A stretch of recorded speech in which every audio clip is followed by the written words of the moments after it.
शासन की योजनाओं को ऐसे जो बीएमओ हैं नियमों को ताक में रख के और सिर्फ घूसखोरी और भ्रष्टाचारी के लिए अपने मकसद के लिए इस्तेमाल करते हैं, ऐसे बीएमओ को कहीं ना कहीं बीएमओ ना कह के दलाल कहना ही एक सही शब्द होगा। अगर उनका कमरा साफ हो सकता है तो ये जो जगह साफ क्यों नहीं हो सकती है। वो बिजी रहते हैं पैसे की दलाली पे कि हमें धनवंतरी जैसा स्टोर के लिए जो शासन की इतनी बड़ी योजना है जिसमें उन गरीबों को कम रेट पे दवाइयाँ मिलनी है, वो भी उसके लिए भी उन्हें घूस चाहिए। तो यहाँ पे वो स्वास्थ्य सुविधाओं को बेहतर करने के लिए नहीं, सिर्फ और सिर्फ दलाली करने के लिए यहाँ पे बैठे हुए हैं। उनका मकसद कहीं ना कहीं से घूसखोरी या भ्रष्टाचार करके पैसे कमाना है। मेरी वजह से आपकी मेडिकल चलेगी, ये वो, और फिर किसी तरह उन्होंने 50,000 पे 30,000 पे सौदा तय किया। अपने प्रदेश के यशस्वी मुख्यमंत्री जी से एक बार पूरा मैं कहना चाहता हूँ कि ऐसे जो बीएमओ है उन पर कार्यवाही कीजिए, वरना ये जनता कहीं ना कहीं आपको गलत समझेगी कि कहीं ना कहीं ऐसे भ्रष्ट अधिकारियों को आप लोगों ने ही बैठा के रखा हुआ है। अभी मैं पूर्व मंत्री स्वर्गीय तुलेश्वर सिंह जी के क्षेत्र पे और वर्तमान मंत्री मोदी कैबिनेट की मंत्री रेणुका सिंह जी के क्षेत्र पे हूँ और मेरे पीछे आप देख रहे होंगे सामुदायिक स्वास्थ्य केंद्र प्रेमनगर है। और आपको कुछ बताना चाहूँगा, हम उसी देश के निवासी हैं जहाँ से विश्वगुरु आचार्य चरक आते हैं, जिन्होंने एक नया आयाम स्थापित किया था चिकित्सा के क्षेत्र पे। और किसी समय पे चिकित्सा जो होती है उसको एक समाज कल्याण का और समाज सेवा का एक माध्यम माना जाता था। लेकिन अगर क्या करें, वही एक जो क्षेत्र है चिकित्सा का दलाली पे उतर आए तो वो क्षेत्र कभी आपने कल देखा होगा कि कल जब मैं जहाँ से रिपोर्टिंग कर रहा था वहाँ पे डॉक्टर्स सोनोग्राफी करते हैं, जो बीएमओ होते हैं, डॉक्टर्स पैसे मांगते हैं प्रसव कराने के। और आज जिस जगह पे खड़ा हूँ यहाँ पे डॉक्टर्स पैसे मांगते हैं जेनरिक जो दवाइयाँ होती हैं उसके लिए दुकान खोलने के। ये मामला आखिर है प्रेमनगर का। और यहाँ के जो बीएमओ हैं गुप्ता जी, उन्होंने डिमांड की 50,000 रुपये की एक व्यक्ति से।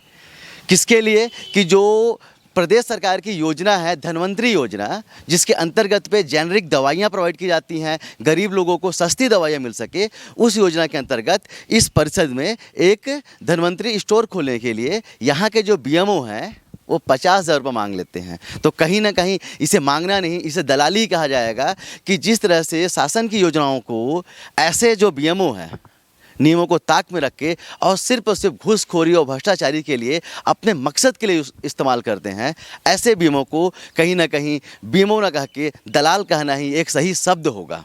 तो ये तो कहानी यहाँ की है। और इससे पहले आपको कुछ बताना चाहूँगा, यहाँ के जो बीएमओ हैं उनके एक कांड नहीं है। ये जहाँ भी थे और जहाँ भी इन्होंने काम किया है वहाँ पे हमेशा इन्होंने घोटाले किए हैं।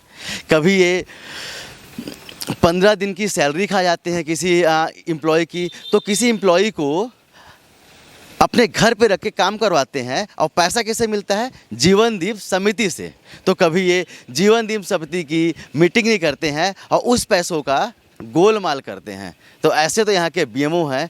तो आप समझ रहे होंगे कि क्या हालात यहाँ के इस प्रदेश की चिकित्सा व्यवस्था की है, स्वास्थ्य व्यवस्था की है। और इसके बगल का ज़िला सरगुजा आता है, जहाँ पे स्वास्थ्य मंत्री टीएस सिंहदेव जी रहते हैं और वो भी स्वास्थ्य मंत्री हैं।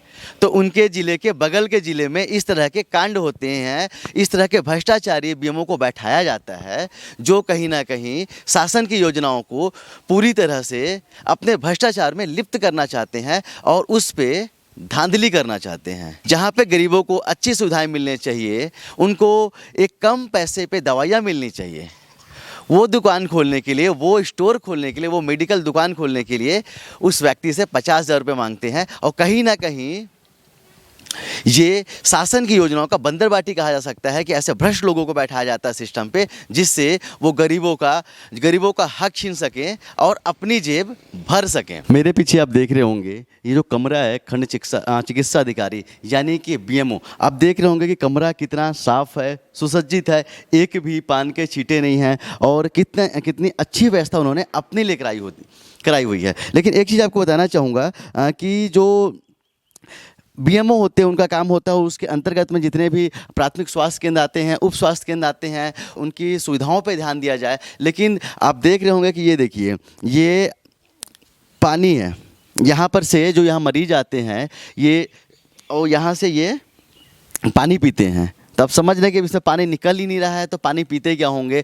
क्योंकि कहीं ना कहीं जो यहाँ के जो बीएमओ हैं, मैंने उनको बार बार बताया कि वो 20 से 30 हज़ार या 50 हज़ार की दलाली पे लगे हुए हैं। उनका काम होना चाहिए कि किस तरह से इस हॉस्पिटल को अच्छा रखा जाए, किस तरह से यहाँ की सुविधाओं पर ध्यान दिया जाए, किस तरह से यहाँ पर जो गरीब आते हैं, जो यहाँ पर मरीज आते हैं, उनकी सुविधाओं को बढ़ाया जाए और उनका ढंग से इलाज किया जाए। लेकिन वो कहीं ना कहीं यहाँ पर अपने कक्ष पे बैठ के सिर्फ और सिर्फ पैसे का खेल खेलते वहाँ पे। वो चाहते हैं कि इस कमरे में बैठ के डील करें और वहाँ से 20,000, 30,000 और 50,000 रुपये का गेम करें उनके साथ में। आपको एक चीज़ और दिखाना चाहूँगा कि ये उनका कमरा है और इसके जस्ट बगल पे ही आपको दिखाना चाहूँगा कि किस तरह से कितना साफ सुथरा व्यवस्था यहाँ पर किया गया है। कैमरामैन को बोलना चाहूँगा, दिखाएंगे कि अगर उनका कमरा साफ़ हो सकता है तो ये जो जगह साफ़ क्यों नहीं हो सकती है। चंद कदम की दूरी पे उनका कमरा है जिसमें वो बिल्कुल चकाचौंध है, चमक रहा है। और जहाँ पर से लोगों को आना जाना होता है, जहाँ पर से मरीज आते हैं, जहाँ से पेशेंट आते हैं, वो एरिया कितना गंदा है। आप देख सकते हैं किस तरह से स्वच्छ भारत अभियान के तहत पे इसको यहाँ पे थूका गया है और इस जगह को बराबर अच्छे से पेंटिंग की गई है कि चलिए हमारी जगह तो साफ रहेगी, इलाज कराने के लिए एक व्यक्ति आएगा, उसके रास्तों को किस तरह से फूलों से सजाया गया है। अगर उनका कमरा साफ हो सकता है तो इस जगह को और ये अस्पताल साफ क्यों नहीं हो सकता। क्योंकि सवाल तो वही पर आ जाता है, क्योंकि वो बिजी रहते हैं पैसे की दलाली पे कि हमें धन्वंतरी जैसा स्टोर के लिए, जो शासन की इतनी बड़ी योजना है जिसमें उन गरीबों को कम रेट पे दवाइयाँ मिल रही हैं, वो भी उसके लिए भी उन्हें घूस चाहिए, उसके लिए भी उन्हें कमीशन चाहिए। मैं अभी मेडिकल स्टोर पे हूँ और उसी मेडिकल स्टोर पे हूँ जिस मेडिकल स्टोर के संचालक के पैसे मांगे थे यहाँ के बीएमओ में।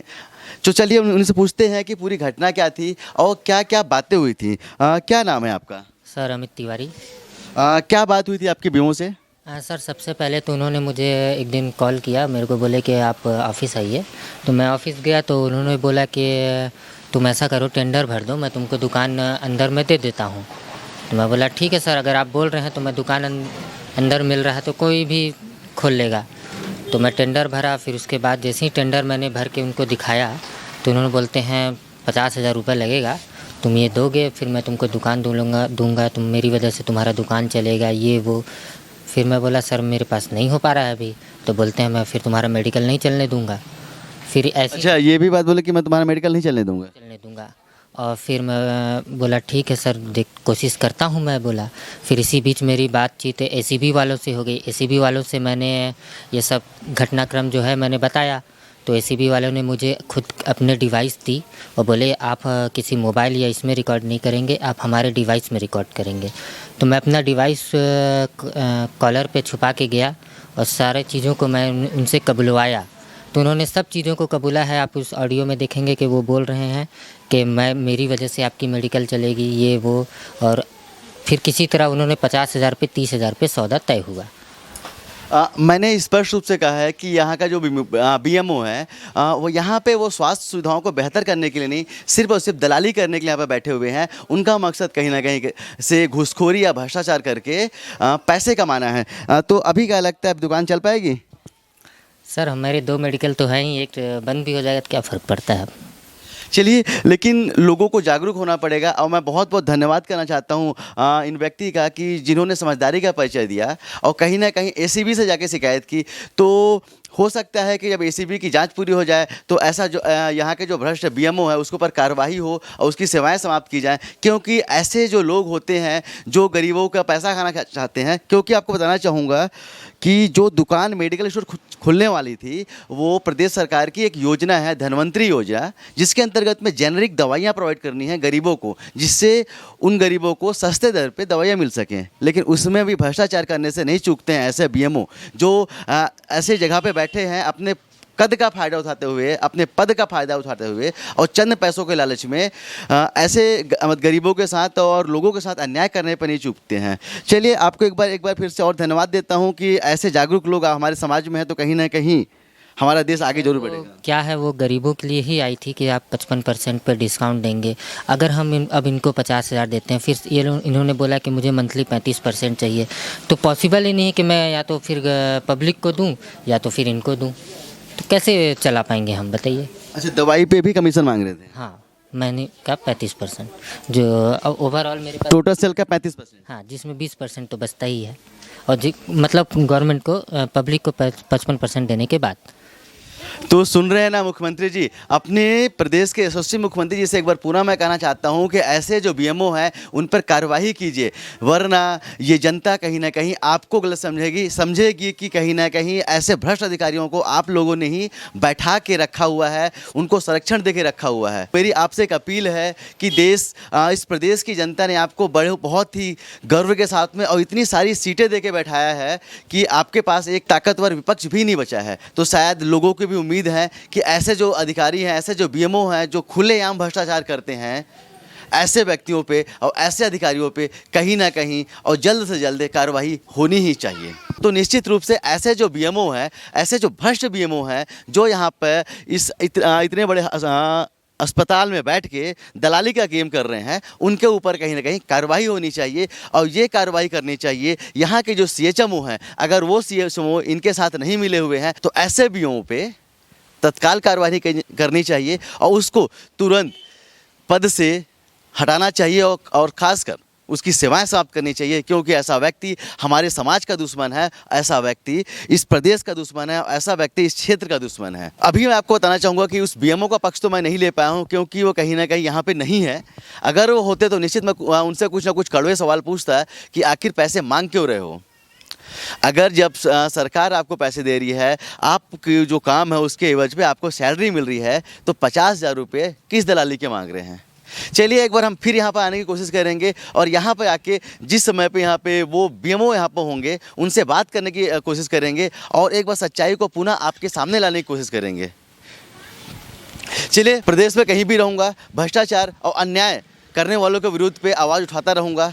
आपको हमारी जानकारी कैसे लगी कमेंट करके ज़रूर बताएं और अधिक जानकारी के लिए जुड़े रहिए मेरे साथ, देखते रहिए हिंदू भारत। जय हिंद।